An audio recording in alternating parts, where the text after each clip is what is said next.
Hey guys, today I'm going to talk about comic book events. Nothing deep, nothing that no one else hasn't talked about or thought about before. But I was past few days on my commute. I've been listening to Longbox Review Eric's podcast, so I can listen to it on my commute.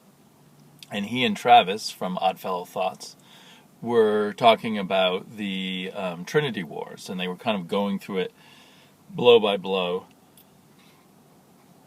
And with everyone's discussions of the Trinity Wars, it sounded really cool, and I've been thinking about buying it in when it comes out in a hardcover, because that'll be an easy way to read it and more affordable. And often with other events, I've kind of waited till they're over. Like I was planning to get a Ultron, Age of Ultron hardcover. When it first started up, I was real excited because I'm a big fan of Brian Hitch art. And but by the end, everyone's reviews of it or thoughts about it were so negative, I didn't even see any reason to read Age of Ultron. It seemed like I got, just from osmosis, I got the one important point of Age of Ultron, which is that so much playing around with the timelines have mucked things up. But the Trinity War sounded really great, but then, very exciting for the people who are reading it issue by issue. But then when I hear it's really just a prologue to Forever Evil, now, before I run out and get the hardback of the Trinity War, I've got to wait and see what people think of Forever Evil, because I want to enjoy Trinity War and Forever Evil, and I will want to get both those books together to read them. So if Forever Evil's not that great, I probably won't get Trinity War. Anyway, obviously, people complain about events all the time. I generally try to have a rule of just avoiding events, and I've been doing that for a long time. So I've missed a whole bunch of DC events and a bunch of Marvel events over the years, as I sort of dove in and out of mainstream comics before the New 52 sort of dragged me back in a bigger way that I've been in the past 2 years. So I think Civil War by Marvel might be the only one I've read all the way through. I read parts of Avengers versus XMen, and people were pretty negative on that, but I actually enjoyed the parts I read. And that did have major consequences for many of the Marvel books I'm reading now, and that other people are reading. Anyway, it still puzzles me that events are still so successful for the comic book companies that they keep doing them. And one thing I feel like events can backfire. I was really into both Swamp Thing and Animal Man, and I tried really hard to be into the Rot World event. But I was so frustrated by it by the end that I dropped both those comics. Now, thanks to other people's reviews and talking about how great those books were after the events, I got back on them. So maybe the event didn't hurt those books too much, if you were to look at me as one example of how they affect sales. I make a habit of every month looking at the sales charts that they reprint on CBR, that are the Diamond direct to comic book shop sales figures, and most, if not all, of the comics involved in the Trinity War had large, noticeable boosts in their sales. So obviously the Trinity War is an example of a very effective crossover event type thing that really boosted everyone's sales. And I don't know, though, if you were able to find statistics, if events may cause drops in sales afterwards, or may make, do you make up for the people you lose because you're doing an event, do you gain new readers that stay on, or is it sort of you blip up and then you go even further down, you blip up and you go further down? I almost suspect that's the case, because there's so many things that I've dropped because of events or crossover, even these mini events, crossovers between a few issues. Like Venom and Scarlet Spider had crossover, and I dropped Scarlet Spider at that point. It was Venom, Carnage, and Scarlet Spider. I dropped Scarlet Spider, and I never managed to really get back on, and now I guess Scarlet Spider's being canceled. And then there's kind of a strange thing of books that the companies already know are going to be canceled that they draw into events. Like Extreme XMen, in its last 2 or 3 issues of its run, was involved in an event with another series that I think also was canceled or ended in some way. I can't even remember what that event was. It obviously was an X-Men related mini event, mini crossover. And during Rot World, Frankenstein Agent of Shade, by then written by Matt Kindt, was part of Rot World and then canceled on the issue. The last issue of it was the issue after the Rot World arc ended, and then I read that Matt Kindt, when he came on to Agent of Shade, already knew it was going to be canceled. So before it was even involved in the crossover, they knew it was going to be canceled. What's their thinking for putting a book they know they're going to cancel into a crossover event? And it was kind of cool, but it played this very minor role in the Rot World. Maybe they thought there were some readers of Frankenstein Agent of Shade that they could get to become aware of Animal Man and Swamp Thing, so that when Agent of Shade went away, they would start picking up Animal Man and Swamp Thing. That could be their thinking. It just seems on the surface that all these events are, and again, this is not an original thought at all from me, part of the downward spiral of the popularity of comic books, because they're just more and more feeding off of the inside people. But maybe the event-driven books sell really well in trades. I don't know about that, and trades, it's hard to know what trades probably have, several year-long arcs in what their sales are like. So these X-Men or Avengers crossovers, maybe those are the best-selling things in trades.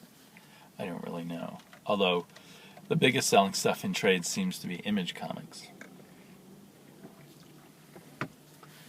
Because to me, 9 times out of 10, the event just breaks you out of the story that's been building in the regular issues and doesn't gel together. Right now there's a X-Men Battle of the Atom event, which I already have subscriptions to 2 of the 3 comics involved. I haven't picked up the Battle of the Atom comic itself yet, and I haven't picked up or gotten digital codes from a friend the Brian Wood X-Men comic that's also involved. So I don't know if I'll end up reading that whole story or not, but I strongly suspect that in recent issues of All New X-Men and Uncanny X-Men, where they've kind of been losing my interest, is because the writer is more kind of, and the writer's Brian Michael Bendis, the writer's maybe more treading water as he awaits and maybe just moving his chess pieces into place slowly as he awaits the actual event to happen. So, if I hadn't been subscribing, I get some of these Marvel comics, I get a subscription from Marvel that comes in the mail. So I've committed to 12 issues. If I hadn't been subscribing, I think I may have dropped both of those series a few issues ago as they kind of flagged, apparently in their preparation of Battle for the Atom. Maybe, Battle for the Atom would drag me back in and I would get them. But it seems like it's very risky stuff, particularly when it causes, the momentum of regular storylines and regular plots to go awry. When DC had all these crossovers with Death in the Family and Court of the Owls, those were great stories in Scott Snyder's Batman.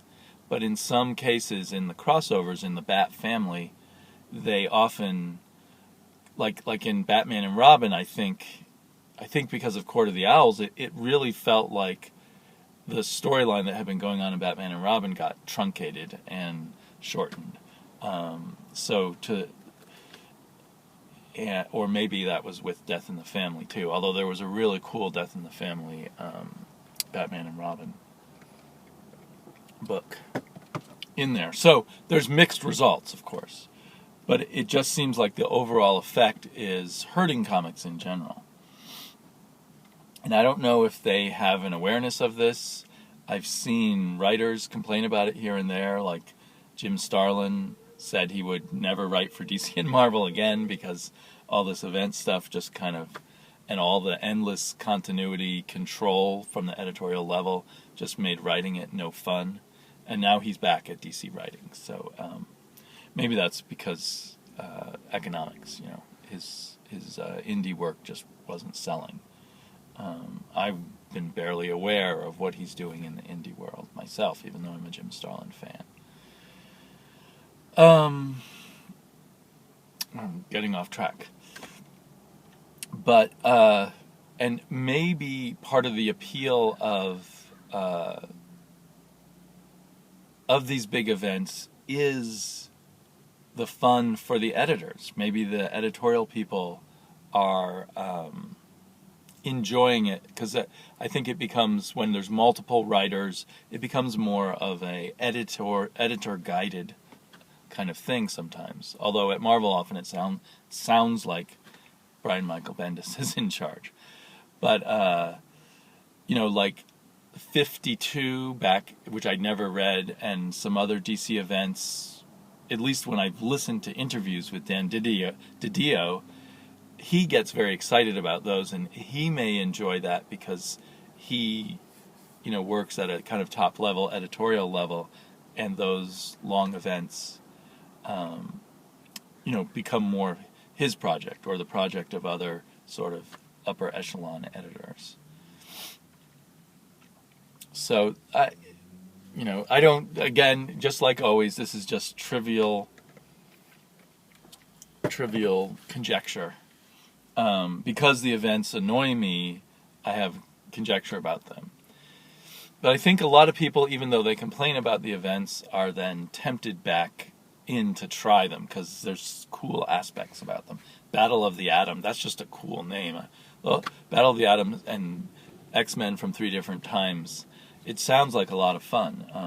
I'll probably end up being sucked in to pick up all the issues, I suppose, perhaps, since I already have half of them. But, and it's that wow factor that goes back to, for me, from my perspective, goes back to being a kid. The very first comic book I picked up was the Avengers because it had a lot of superheroes in it. In fact, it had a guest appearance of the Fantastic Four in it. As a kid, I was always looking for the comic book with the most superheroes in it. And I've mentioned before, my friend whose son has suddenly started reading, and the first thing he's reading on his own is Secret Wars. And he loves it because there's every Marvel superheroes in it. So he feels like he's reading this complicated, rich story because of the huge number of costumed characters there. And I a few years into my comic book reading experiences as a kid, I was subscribing to the Defenders and the Avengers when they had like a 4-issue crossover. I can't remember if it was just called Avengers versus Defenders or something like that. And back then it wasn't that hyped. It would just at the end of the issue would say continued in Avengers number, 112. And for me, it was really cool to see the Avengers versus the Defenders and see those larger groups of heroes clash with each other. And see them, even exciting to see them drawn by the different artists of each ongoing book. So, there is that kind of inner child cool factor to large groups of superheroes coming together. As an older reader, I've almost always found small groups of superheroes or a single superhero story always to be the best. Batman on his own is always better than Batman in a group. Daredevil on his own is always better. Spider-Man, Fantastic Four is a nice small group, but you throw them in a huge continuity crossover and you don't get much of what's good about the Fantastic Four in there. Marvel from the early days had this kind of wow factor, when Daredevil, looking back on books that I didn't read until later, but when Daredevil would show up in Fantastic Four, or Spider-Man in Fantastic Four, and different, and Stan Lee and crew would make clear that these people were inhabiting the same world and they could have an effect on each other. And so events and crossovers are part of that whole cool feeling of an entire universe that everything is together. And that is cool, and maybe when I hear about the Trinity War, that's what makes me want to get it, this feeling of this interconnected world. But I actually, I wasn't buying comics when Trinity War started, but I actually would have stopped buying the one of the 3 Justice League comics that I was buying, Justice League Dark, while the Trinity War was going on, because I didn't want to, I wouldn't have wanted to have to then go buy all the issues, and I didn't want to have my enjoyment of Justice League Dark ruined. And then as I was hearing how good it was, I was then thinking, well, I'll pick up the trade or the hardback. So I kind of fantasize that eventually the events will go away, that it'll be something that only happens once every 2 or 3 years, rather than 3 or 4 events happening at the same time, or at least in Marvel. And in DC, it's maybe more mini events that just affect a few books, like Rot World, and then like the several events spun out of the main Batman title. But still, every time there's these crossovers, there's and extra stories that are put into the Bat family or whatever, or Hell on Earth, and Superman. There's always what's that word in war? There's always collateral damage to other comic books. Even if the central thing is good, it's hurting other comic books in the universe.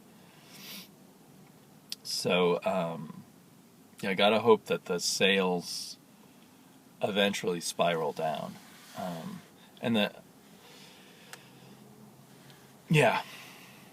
And maybe the events would work better. It sounds like the event was very good in the Trinity War. If they just maintained it to the 3 Justice League books, including the Forever Evil, and just went on, rather than trying to spin it out to the whole universe. Because the other thing is, back when it was really cool, when Stan Lee was doing it, the universe was maybe 8 comic books. Now the universe is 52 comic books, or 45 comic books, and it's too much, perhaps. Anyway, I suppose, through YouTube particularly, as each new event comes out, I'll be tempted by each one, and some I will get in trade, and some I won't get in trade, depending on what you guys say. So thank you to all of you who really do buy into all the events, so that you're my advance warning. Although on the other hand, probably back when I was not in communication with anyone, I would just avoid the events and never know what I was missing. Talk to you later. Bye-bye.